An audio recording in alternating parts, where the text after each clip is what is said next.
how do you create a community where you are? Do you ever wish life had an undo button? Walking the balance between business and the creative life can be hard. But Matt and Shelby are here to attempt to answer the tough questions, so you don't need an undo. Presented by Made by Things. This is the CMD-Z Show. Welcome to the CMD-Z Show. We are back with a very special episode. Only because I always say that. I feel like that's just the best way for us to start at this point. Standard. Right. This is going to be the absolute best episode we've ever had. Get ready.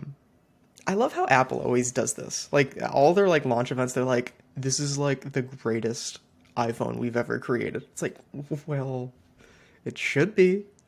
You took away a headphone jack? Man, that is the greatest. Good job. Oh, I've been battling that so hard lately, too. It's funny you say that. I know the Samsungs did it too, because I'm a Samsung user. Because, no Apple, right? And they have also taken away the headphone jack, so now I'm trying to get used to a life with Bluetooth, and it's hard for me. I like the wire. I like the comfort of it. It's definitely weird. So, like, I have AirPods. I always run with them now. For years and years, I always had the wire, and it was just so annoying. I would always, like, punch them off of my ears occasionally.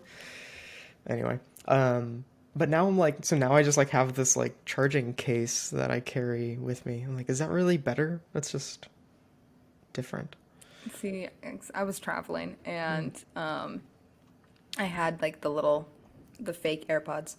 And it just popped straight out of my ear. I was like, this is not the solution for things. My favorite thing was when Apple started selling the little connector cord for them, so you don't lose them. It's like, I see what you're doing, It's Apple. a feature. Good job. Maybe that's what they're going to do at their event next week. They're going to be like, all right, listen up, everybody. Headphones, but with a wire that attaches directly to your phone.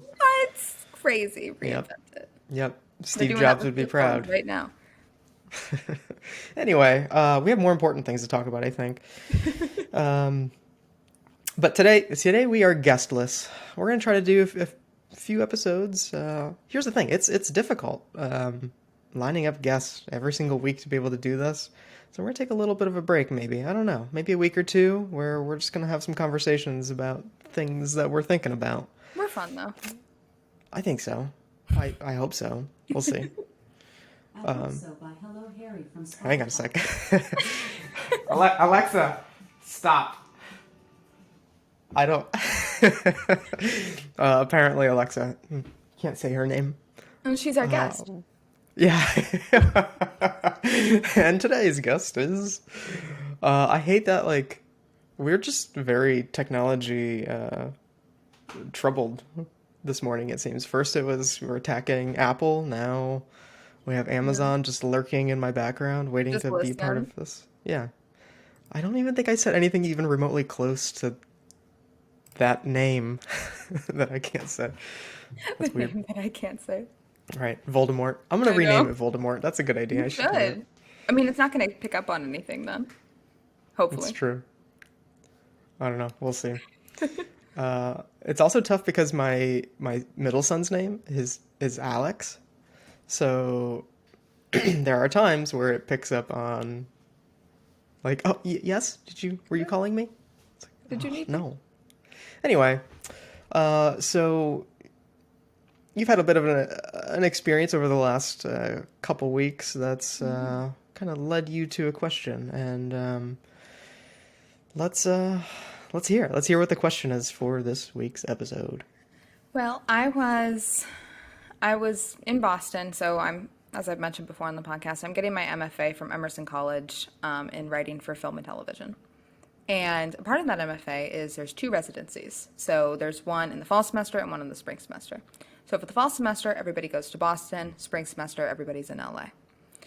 And for the past year, we've all been on Zoom. And the people that were the class above me were on Zoom for both years of their MFAs. So some of them didn't even get to meet each other in person, which is such a shame. But we were finally able to hop off Zoom and actually get to meet each other in person, which is the weirdest thing. We had no idea what anybody looked like, heights. We were all very confused. It was great. But there was such an immediate sense of community among all of us. And I mean, these are people that we've just, we've communicated with in discussions. Maybe we've had a few Zoom calls together, but nothing all that serious. And it was just immediate. Just all of us came together and we were just a collective group. And it was something that I hadn't really experienced before, of just a complete just camaraderie among people who have never really met each other. And I mean, we're all writers, so everybody's sharing their trauma and everything's coming out. I mean, everybody's drinking. It's a whole thing. Writers do what they will. And it was very interesting, but I was having a conversation with one of the writers. He had moved from Texas to Boston, and he was in Boston for about a year, and he couldn't really find a community there. And Boston, of course, is very large. It's a great film community there. But it's hard to break into something where there's already a community that's been formed, and it's hard to create something new. So he is on his way back to Texas now, where his community was before he moved. And, he kind of saw that it's like, oh, am I like stepping backwards? It's like, no, like you're creating a new life for yourself. Like, that's a good thing. It's good if you can be someplace, know that it doesn't work for you, and know where you need to go to be able to make something work for you. That's a lot of growth, and that's a lot of character development, I guess. Right. But so my big question is, and then we were talking about this, is how do you create a community where you are? That's such a good question. It's something that I thought a lot about, and I still think about it quite a bit. But honestly, it kind of takes me back to where I'm from in small town Ohio, near Cleveland, like 45 minutes out. I had a graduating class of 100 and I want to say 19. But these were all kids that I went to school with my entire life. Very small, very, very small town.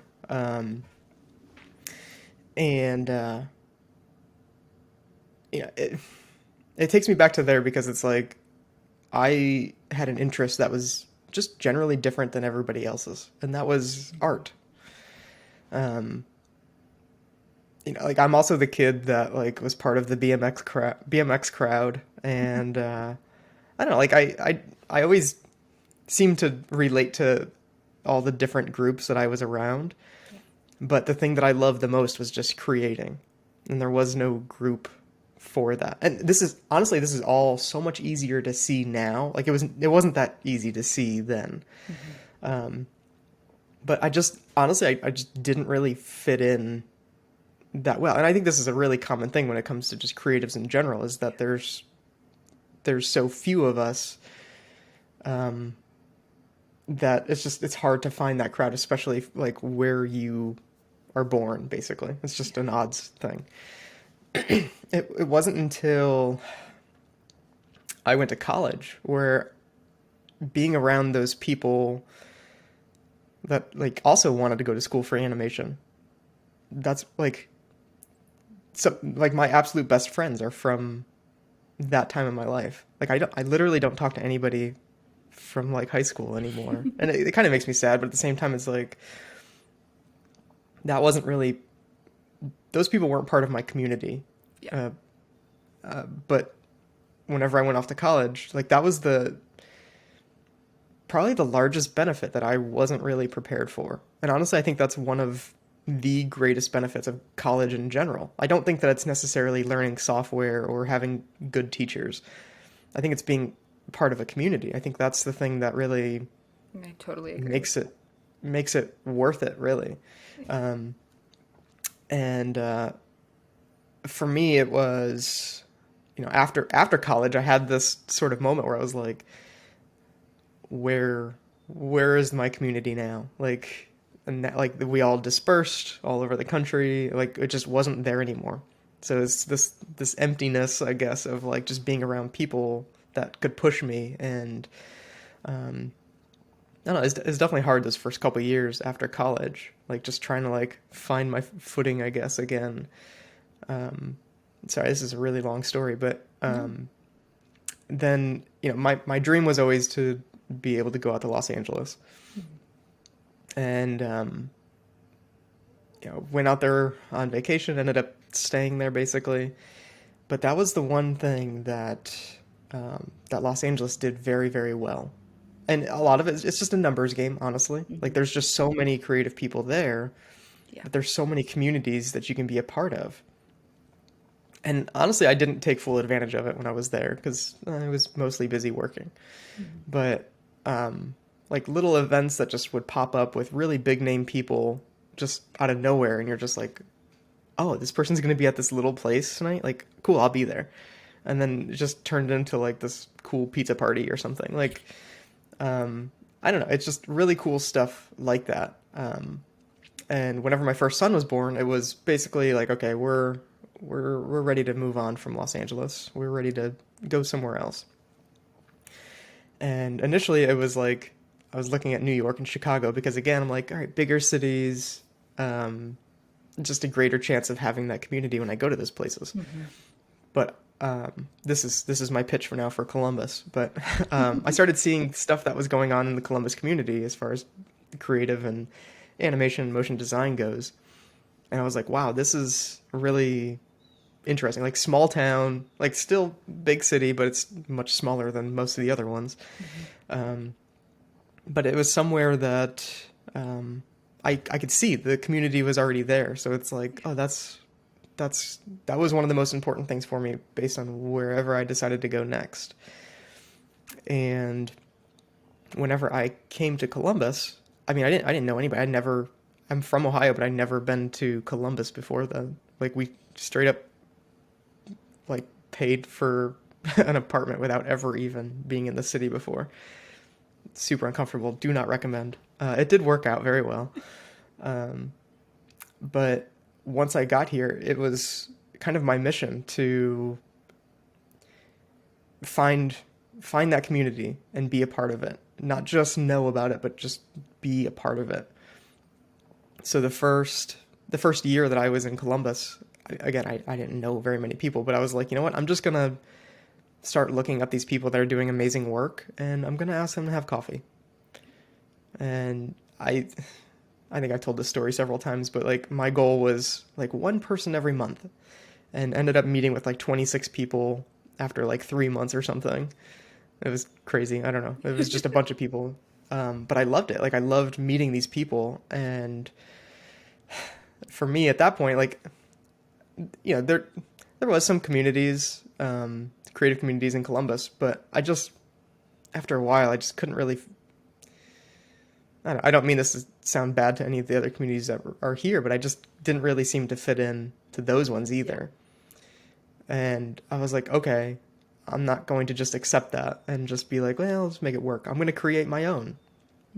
So I was like, you know what? I'm going to start a little event where I get, I don't know, let's just see how many people I can get. Like, of those people that I talked to before, like, I would love for this person to be there and this person, like, these two people didn't know each other before, but like, I would love to get them in the same room and just see I just want to just be a spectator in that conversation. So initially I reserved like back rooms of bars, basically, like just anywhere that I could get some Wherever cheap they'll have space, me. basically. What's that? Wherever they'll have me. Basically.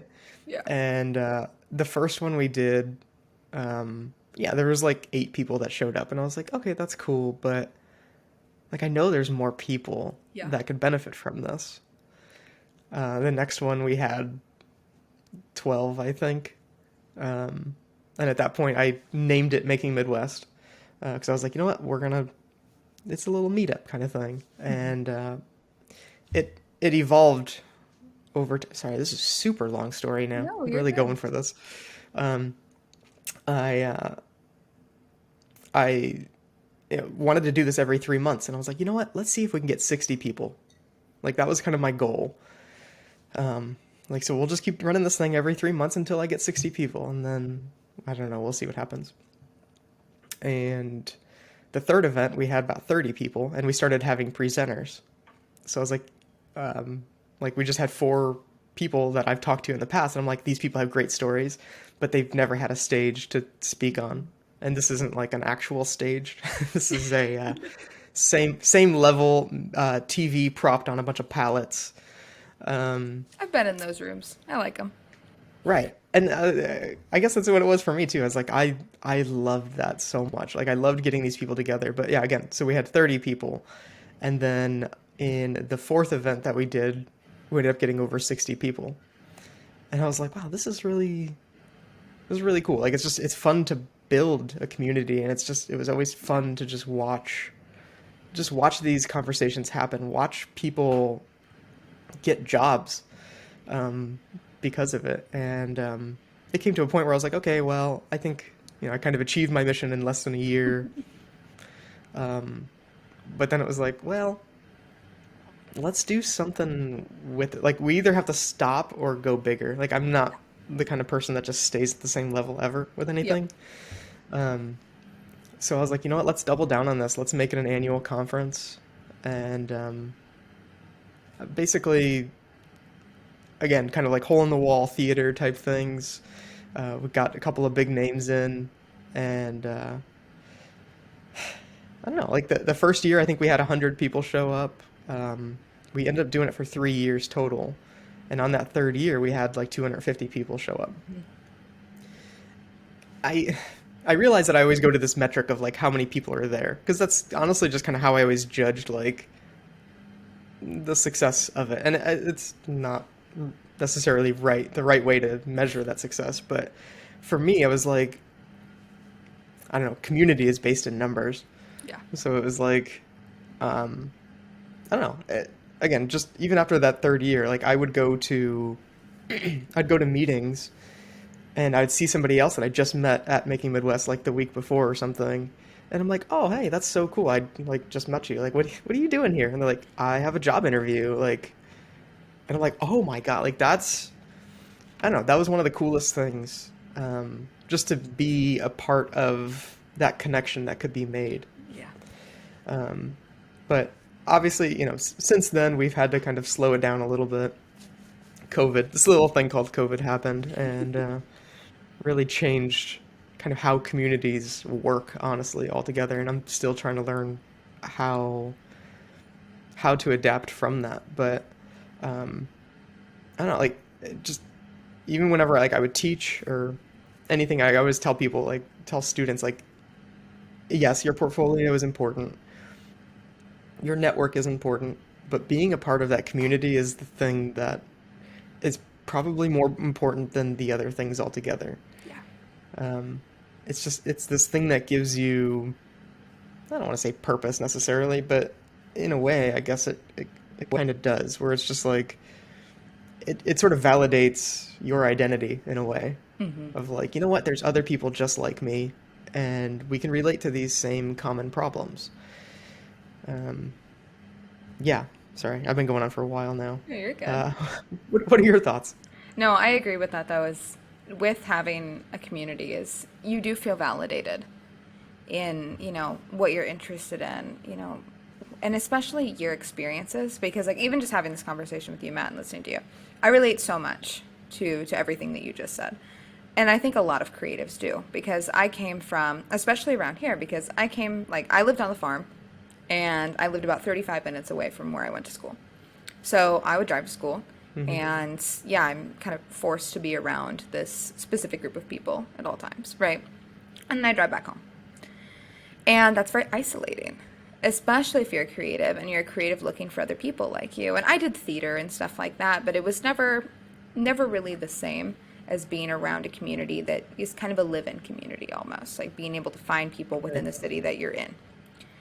And I went to college, and I was history and film, and there were great communities in both of those areas, and especially in film. And, my best friends are still the people I met in college, and there's still people that I use on my sets all the time. because we created that community and we know each other. We know how each other work. I mean, we all studied under the same people, Right. and that was great. And I mean, obviously, we've all kind of separated and gone different ways. And I'm in Sioux Falls now, as opposed to good old Wayne, Nebraska. Shout out to Wayne. But but it was different. And I got up to Sioux Falls, and it was kind of a different space, and I kind of entered this realm of a community that was there, but nothing had really formed quite yet. Nobody had really come together. And being a woman in film, it's very hard to break into those communities, especially like they're a little bit more masculine centered, very masculine stories being told, and it's hard to break into those. And that was something that when I was kind of within like looking at the Iowa, Nebraska, South Dakota communities, there was a big disconnect. There was kind of a big thing that happened within like the film community of Iowa, where somebody who was a pretty prominent film leader had said some pretty sexist, heteronormative things, and everybody was really upset, and they're like, I'm going to leave the community. I'm not going to be a part of this anymore. I can't do this. I mean, this has been happening for too long. And I felt the same way. I mean, it was very discouraging, and especially hearing everything that was going on. And I had women that were kind of flooding my direct messages, just saying, hey, this is what's happened to me. These are my experiences. And it's really hard to take all of that in. And I said, you know what? We need to create a space that is for women, non-binary, minority filmmakers, because we all are having the same problems in these smaller, more rural communities that and we all want to make great work. And so we created Tri-State Film La Femme, which is kind of feminist filmmakers of South Dakota, Nebraska, and Iowa. So we were all kind of able to come together, and it's been a really good, safe space because people can post their casting announcements on there, asking for people, film announcements. I don't care if you want to fundraise your film on that page, please do, because there needs to be a space for it. There's the call for people that have felt different within these communities, and is giving them a space for them to really be able to share their voices. And that was really important to me. And when I got up into like South Dakota and was reaching out to these other regions, there wasn't a lot of diversity in the voices that were being heard. So I started going to these meetings. It's like I'm the only girl in any of these rooms, and especially the only girl who is a writer-director. A lot of it is, okay, well, I've been squashed down so much that I'm only a makeup artist, I'm only a production designer, I'm only this, I'm only that. And it's like, well, you can be whatever you want to be, and you can be all of them if you want to be, and that's okay. Right. So trying to create communities that validate those experiences and finding communities that share those similar voices is incredibly important to me, which is why I started that. And I'm going to go on a tangent too. Here I am going on a random Go ahead. Here we Go are. ahead. But no, so that was something that was really important to me. And I wish that this was happening in bigger spaces as well, in bigger cities, Right. in bigger metropolitan areas, where we're carving out those spaces for people. Because I think it is hard when there's a lot of different communities in an area. And I mean, you were talking on this of where there's a lot of different communities and not being able to fit into a specific one. Now, I always have that feeling is like, I'm either too weird and too out there for a specific community, or I'm not quite weird and out there enough. Interesting. It's finding that balance of where exactly do I fit and where the other people that also feel this way fit. I really love that you said that, because I don't think I've ever been able to say that, but I think that's kind of how I've felt as well. Where like I love creativity. I love making stuff. But at the same time, I wear a backwards hat of a sports team. Like, I'm pretty traditional in some ways. Yeah. But like I've always felt like that too, where I'm like, I'm either too weird for a certain group or not weird enough Yeah. for other groups. And but like I don't like I've always I don't know. It's not even just creative communities all the time that I do believe that are important. Like I believe that um,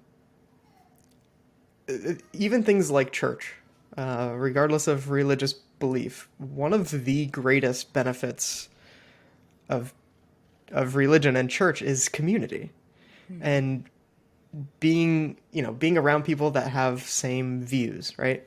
Yep. So it's like that, but it's also sports. Like, I have a different community that I talk to about sports. I have a comic book community that I talk to a lot. Like, there's just all these different communities, and that's kind of what makes us who we are. But I think that was something though that was a little bit more difficult for me at first, especially whenever I went to art school, being from the Midwest.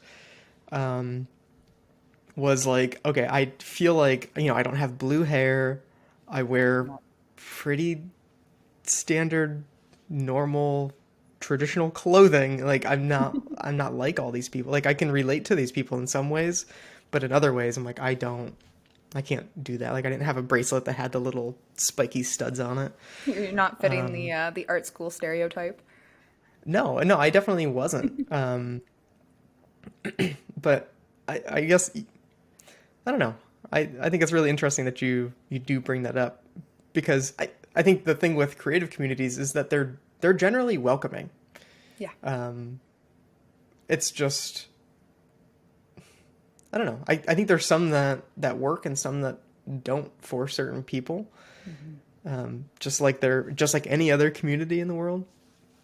But and for me, that's what was like, okay, I don't feel like it's quite a right fit in any of these communities that currently exist. I'm like, so I'm going to create my own and let's just see what happens.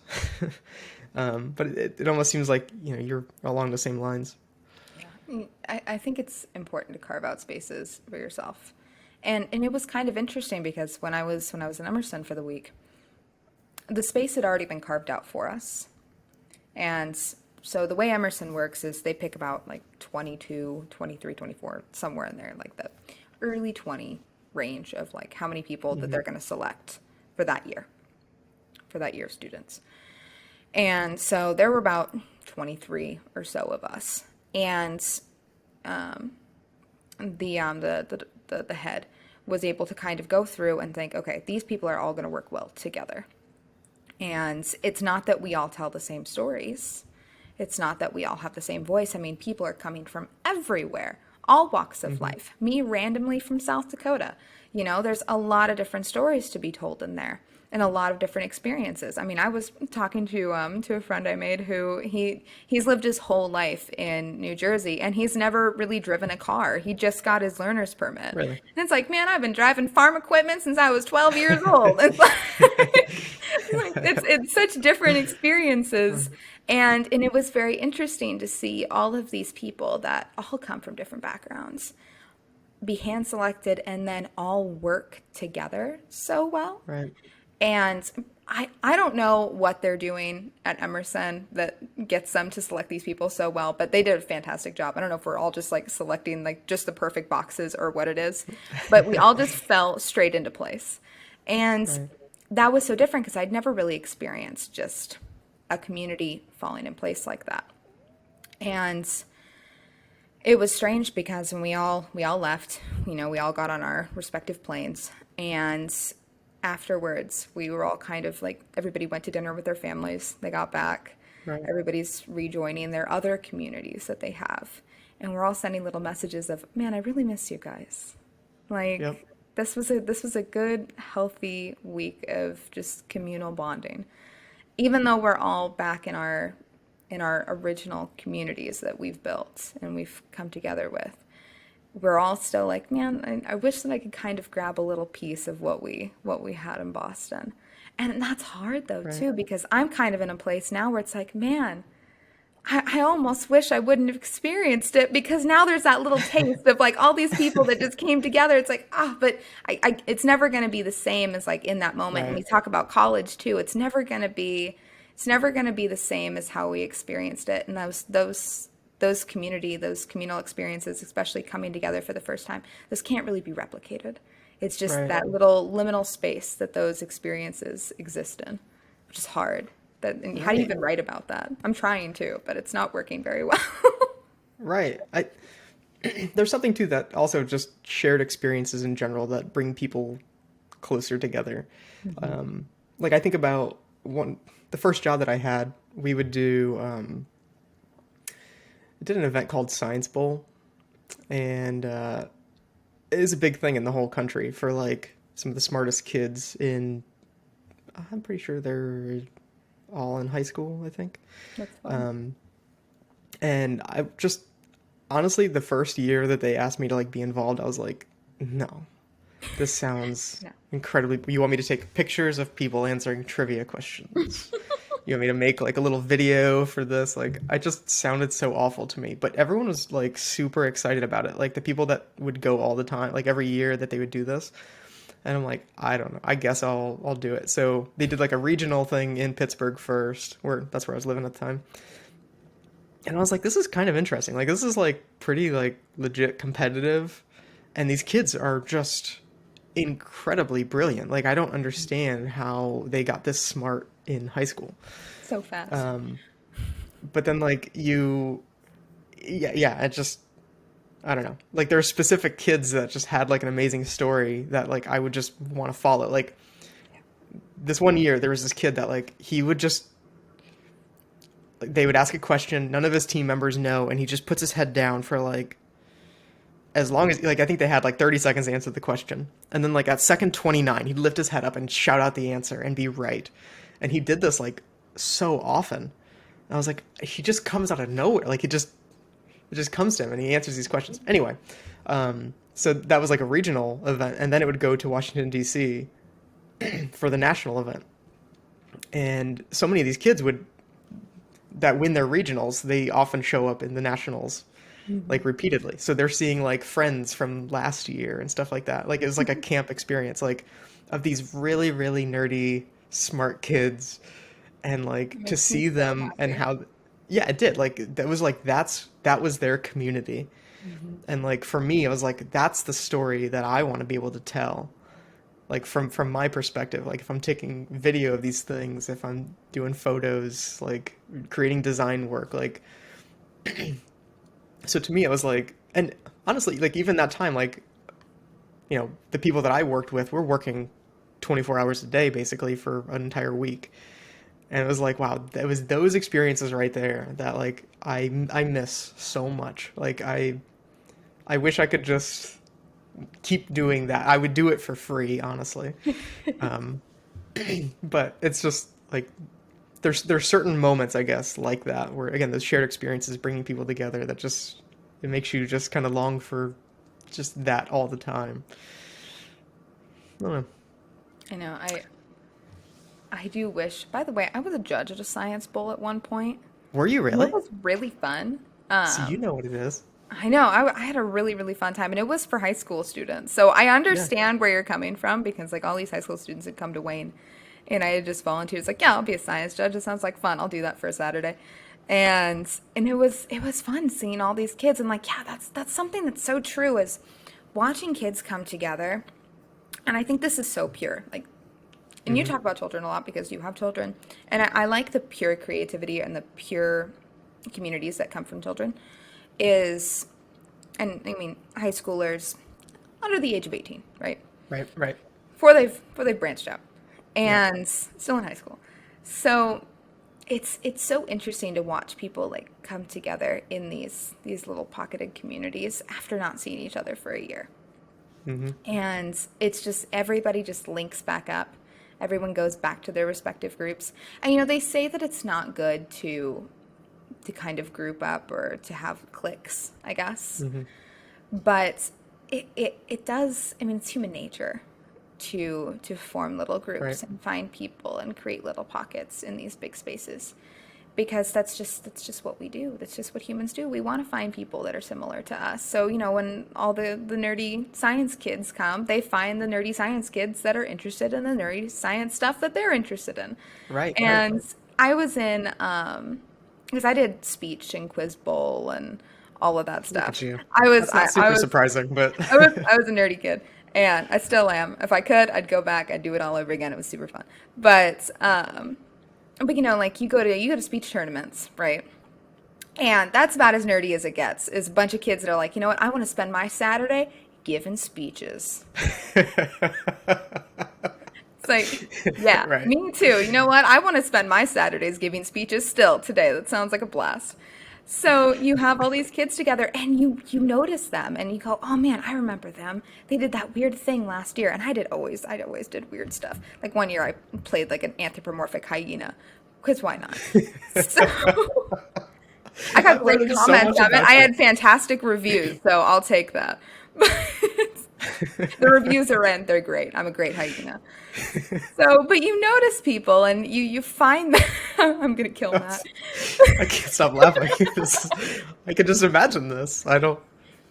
That's It crazy. fits well, it fits the Yeah. personality. I mean, there we go. Is there any video of this or anything? No, I Any wish there photos? were. I can send you the script. It's messed up, man. It was a messed up script. It was like it was me and my one of my best friends who were playing hyenas. I'm going on a tangent. But No, we no, were no. playing these This is hyenas important. that were like with this little girl and like they represented her trauma that she was having at home. So, like, my friend represented this, like, I'm sweet and nice and I'm gonna draw you in. And I was this horrible, like, mangled, disgusting, like, representation of everything that was bad in her life. So I had to kind of, like, hair was messed up, like, distorted, like, because you can't come in with costumes. So it's like using, like, full body to kind of contort myself and to make this, like, kind of mangled mess of a person that's playing a hyena. So there's a lot of like walking back and forth because this girl's like visiting a zoo. So walking back and forth in the enclosure that we've created. It was very neat, very experimental, and very fun. It's like one of my favorite things I've ever Yeah. done. But yeah, but so people would see me doing this weird hyena thing. And then the next year, it's like, I'm going to go see what this girl's doing again because she played a hyena last year. And I want to know what she's about. And you do that. You find people where it's like, okay, I remember what they were up to last year. What are they doing now? What are they doing now? And I feel that same way, too, about writers is when you're in, like, these writing groups, you get to know a person so well, especially in writing, because you can't help but put a lot of yourself in what you're writing, and that goes for all creatives. You're always putting, no matter how hard you try, there's always going to be a little piece of yourself in what you're creating. And with writers is I'm a big believer, and I've said this before, is sitting down at your computer and bleeding, just letting it all come out. And when you're in communities like that, no matter what, you're going to get close to them and you're going to know way too much about them. Right. So I think that being able to kind of like find those spaces where you can just be like unapologetically yourself, Right. Right. and it's a safe place to do that, that is so, so worthwhile and so beneficial. And I wish that there were more places where it felt safe to do that besides therapy, you know? Right. Right. Like being able to just sit there and bleed with a bunch of other people. Right. Not There's literally. also, yeah, not literally. Let's make that very clear. Um, there's also this element of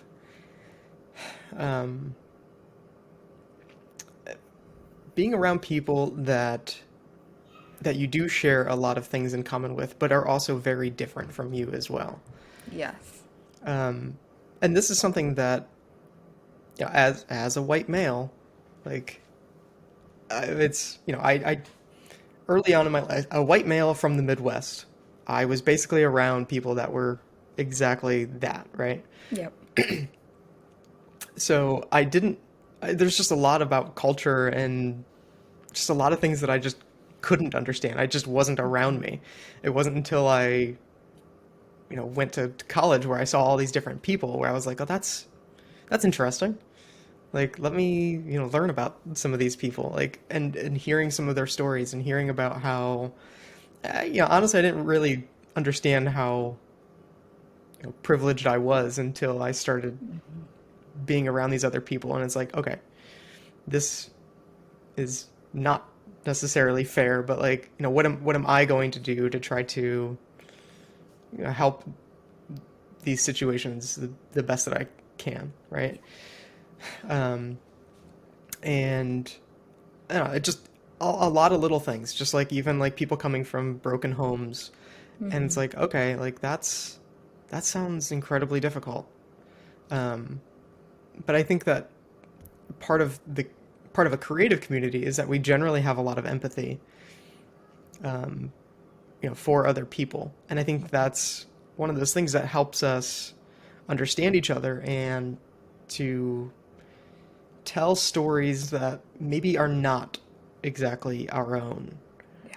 but like to be able to, maybe this sounds bad, but it's like there are certain people in my life where it's like, they've experienced something, and I know exactly how they felt. I didn't go through that thing myself, but like I saw them, like I saw the emotions coming from them. Yeah. So it's like, okay, I know that this is a story that sort of like I felt like needed to be told or something.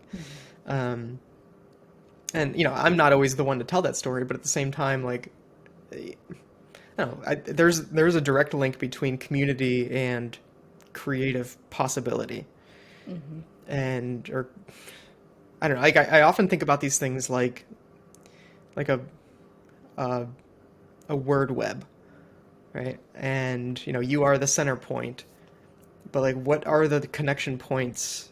Like what are those nodes outside of there that you draw from, basically? It's such a weird thing that I'm going on right now, No, no, but no, like no. I know where you're at. I'm following. right. And it's like the people that you surround yourself with are those nodes, Yeah. and you can draw inspiration from them. And it's something that I do quite often. And again, like my kids are probably the closest nodes to me as the center point. So like that's why I draw so much from their stories and how their perception of things.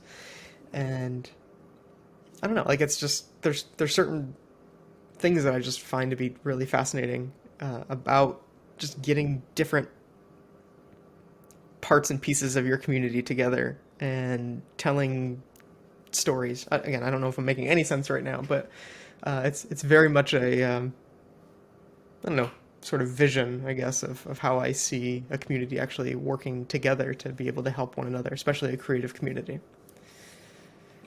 I agree with that though. With communities is I love being able to hear diverse stories from people. I think that was something that was really interesting about, like Emerson, is Right. what I had mentioned is we're all coming from different backgrounds, and so we all have different stories that we're telling, but we're all still together. Is being able to create communities where everybody feels safe to talk about their stories. And I'm the worst person. If you're around me, you're gonna be in a script. Like there's just no way around it. Right. Because I mean, I go to coffee shops and I sit there and I write down everything that people are saying around me. I'm a horrible Right. person. And it's like, please give me your trauma. And I Right. just, because I mean, that's what you do is you work with the people that are around you. And, you can feel deeply inspired by the joys, the triumphs, the low places that the people around you are in and how you can help them. I mean, I'm big on if a person's going through something, it's like, okay, I would love to be able to kind of take this from you, off of you, and like, please give it to me, and let me like turn it into something. Let me create something out of this. Because I think that's a good thing that if you can help people in your community to do, is how can we make something together that could make maybe a bad place in your life something good, something positive, make something out of this that could help other people who might be in a similar place as you. And I do that all the time. Everything that I write is deeply, deeply personal, and I can't help it.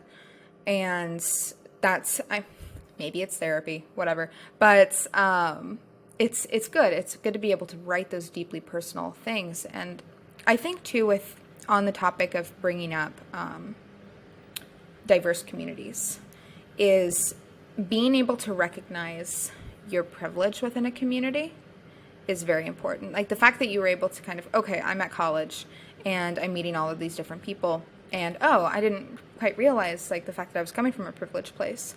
Is I had that same experience of, I'm going to meet all these different people, and that's what I think is so great about college, is being able to meet large diverse groups of people.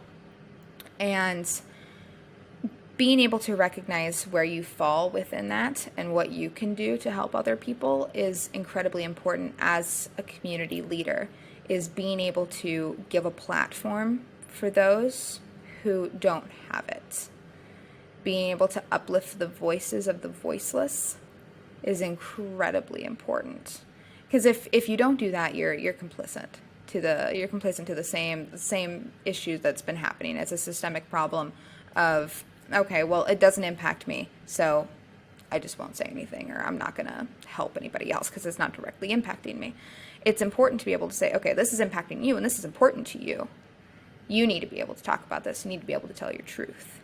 And that's important in creative communities, because that's what kind of being a creative is being able to tell that truth and speak that truth. Right. I think if there's, one of the most important things that I've learned about grief over the last 5 years has been, it's one of these things where everyone wants to help, right? Especially whenever somebody's in pain, it's human nature to run to help. Yeah. And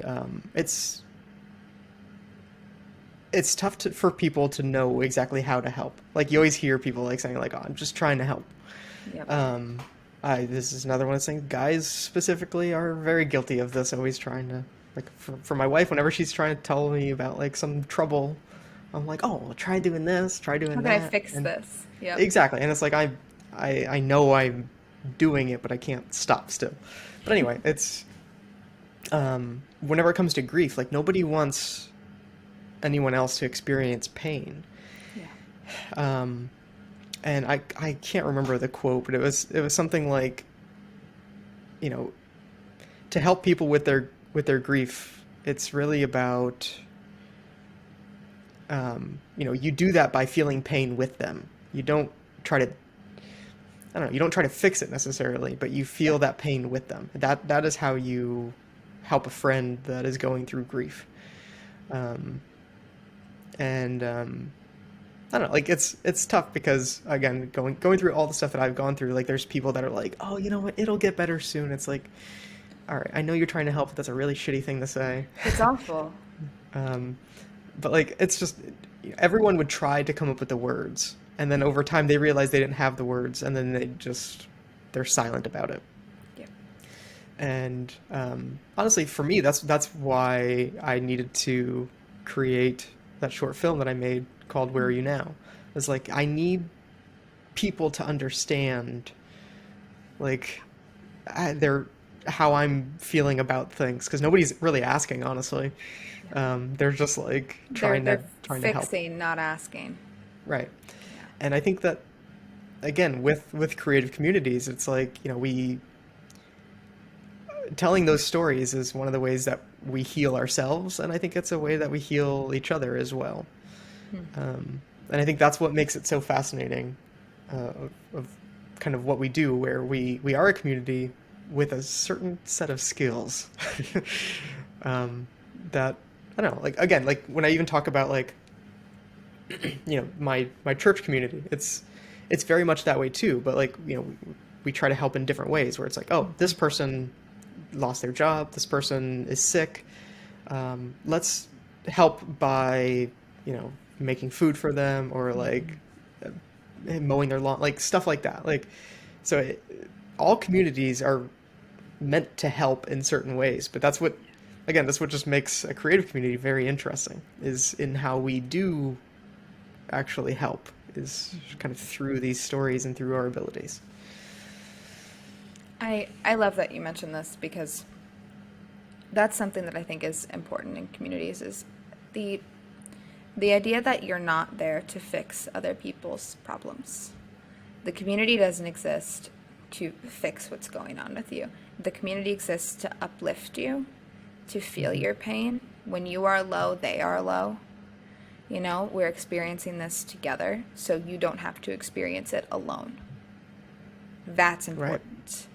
And I think it's hard because, I'm very guilty of this, because I'm a fixer. It's like, if somebody has a problem, like, please, like, let me just, I don't want you to be, right. Because I'm a people pleaser. So it's like, please, just like, right. Please don't be upset. And and it's hard because you're watching this person like in your community that you deeply love, and you want to help them, but the best thing that you can do is sit there and go, I don't understand how you're feeling, being able to admit that, but I want to be there with you while you're feeling it. Right. Because that's the best thing. I mean, sometimes the best thing that a community can do for somebody is just be a shoulder, or just be someone to hold a hand and not say anything, not fix anything, not even really be directly a part of it. Is just to be there as someone that they can lean on. Right. Love it. That's probably a good part to get to. Sorry, I'm just talking, saying words now. Let's do final thoughts now.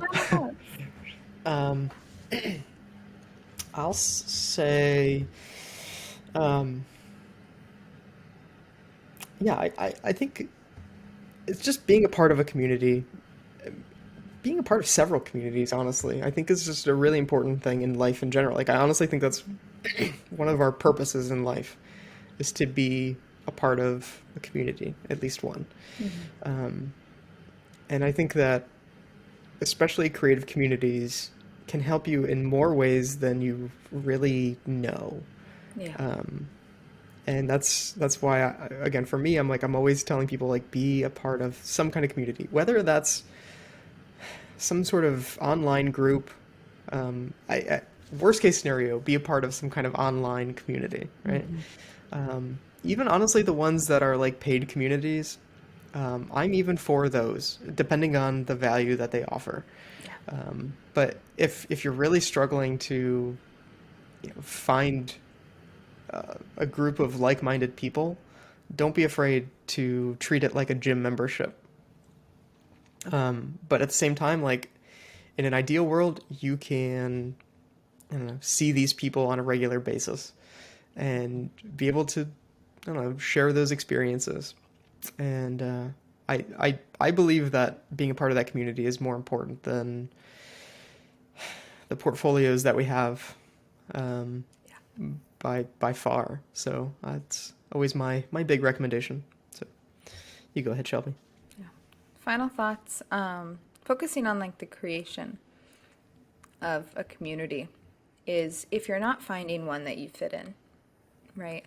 If you're trying and you're looking for people and you're not finding one that you fit in, what I would do is find the other people that aren't fitting in to any of the other communities and reach out to them too, because there's a good chance that there's similar reason why they're not fitting in either. And that's okay if you need to be like a community of misfits. That's every community I'm in. And I think that's a lot of creative communities, is people that just didn't feel like they fit. And, if you're too weird or not weird enough, there is a weird place for you. And yeah, communities are so important to me, and especially as a creative and as a writer, and being able to have a safe place where you can go and run to. That's not going to judge you for what you're creating and is going to try to understand you. Maybe they won't, but they'll try to, and they'll try to uplift you. That's important to find. But yeah. Love it. All right. That's all we got. Hey, if you made it this far, really appreciate you just Good job. listening and being a part of our CMD-Z community. Look at that. You see what we did there? Yeah, look nice. Part of a community. Yeah, and if you are looking for a way to help us and our community, the way that you can do that would be leaving a review.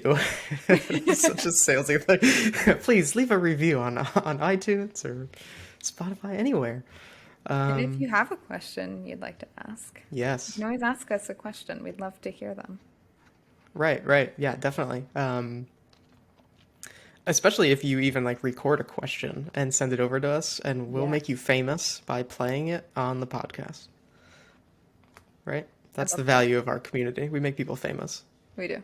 Or something like Uplift. that. All right. I feel like I'm just destroying everything I just or what we just said. Not famous. Uplift. Here we go. Yeah. We want to make you change the phrasing around. Yeah. We'll uplift you. There it is. We're writing on the fly here. All right. Anyway, love you. Bye. The CMD-Z show is created by Made by Things. And if you have a question you would like us to discuss, you can send a message at cmdz.show. And if you like what you hear, leave a review. We'll see you next week with a brand new show.